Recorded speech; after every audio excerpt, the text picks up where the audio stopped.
Des ralentis, des bruitages, des infographies, le montage est clippé, la voix off dramatique. On one call, one banner, one leader. C'est l'une des dernières productions de la rentrée. Elle ne vient pas d'Hollywood, mais du califat, ce territoire à cheval entre l'Irak et la Syrie, où les djihadistes de l'État islamique mènent une guerre sans merci. Ses forces sont estimées à 30 000 combattants, mais dans le fond, les Occidentaux ne connaissent pas les détails de l'organisation et de la puissance de l'État islamique. Ce que nous savons de lui provient essentiellement de ces images, celles que nous allons décrypter. Car sa puissance de feu ne s'est pas faite seulement sur le terrain militaire. Son pouvoir est avant tout médiatique. L'État islamique a appris des erreurs des groupes terroristes plus anciens. À la différence d'Al-Qaïda, où c'était djihadistes isolés dans leur grotte, qui n'avaient pas accès à la vie moderne, pour dire les choses comme elles sont, aujourd'hui, ces djihadistes, ils ont accès aux innovations techniques, ils ont accès à Internet, à la communication, et ils ont accès au monde. Donc ils sont ouverts au monde, et ils prennent dans les outils que nous, on utilise, ce qui les intéresse. Regardez par exemple cette toute récente vidéo d'Al-Qaïda au Pakistan. Comme en 2001, on y voit un homme barbu et enturbané réciter un appel au djihad. À droite, l'esthétique de l'État islamique, explosion, tir en rafale et accolade de djihadistes tout sourire. Le résultat est radicalement différent. Pour réaliser ces films, l'État islamique s'est doté d'une agence de communication. Elle s'appelle Al-Furqan, le discernement. Là aussi, peu de choses sont connues de son fonctionnement. Nous savons qu'elle n'a aucun bureau officiel, mais elle est capable de diffuser des images dans le monde entier. Al-Furqan centralise toutes les vidéos venues du front et peut même compter sur sa filiale Al-Hayat, La Vie, pour traduire ses productions dans toutes les langues. Mais c'est Al-Furqan seul qui désigne les rares combattants autorisés à tourner les images officielles. Tout le monde commence combattant et après ça filtre. Donc ce combattant est meilleur en explosif, ce combattant est meilleur en combat au corps à corps, ce combattant est meilleur en communication. Pour chaque bataille, réelle ou présentée comme telle, les djihadistes de l'image travaillent à trois, en première ligne, et ils le montrent. L'objectif, varier les angles pour témoigner au plus près des combats.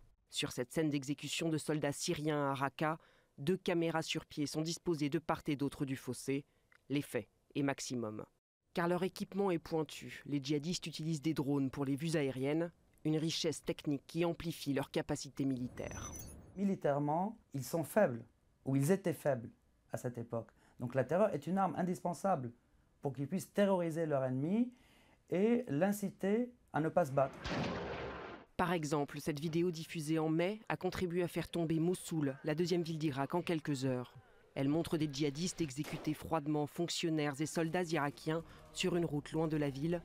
Voyant ces images d'une violence impitoyable, les officiers désertent un mois plus tard, avant même l'arrivée des djihadistes. Même stratégie à Raqqa en Syrie, un bastion de l'armée jusque-là imprenable. À Raqqa, ils l'ont pris sur 2 jours. Et donc au premier jour, ils sont rentrés, ils ont pris des postes de commandement. La première chose qu'ils ont fait, ils ont attrapé les officiers, ils les ont décapités, ils ont mis les têtes sur une place publique à Raqqa, ils ont diffusé les vidéos. Et donc les autres, les soldats et les officiers qui étaient encore dans la base, ils ont vu ces vidéos, ils ont vu les têtes décapitées, ils ont vu l'horreur de leurs propres yeux.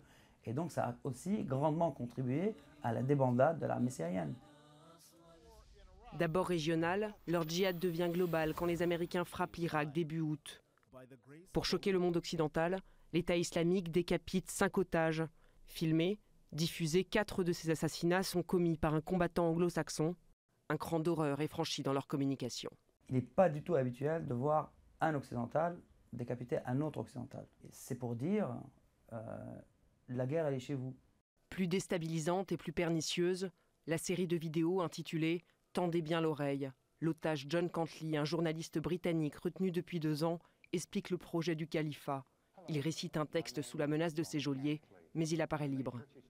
Over the next few programs, I'm going to show you the truth as the Western media tries to drag the public back to the abyss of another war with the Islamic State. Le ton et les mots de l'otage sèment la confusion, un effet recherché par les ravisseurs. Ils ont diffusé une 2e vidéo le 29 septembre. 7 au total sont annoncés.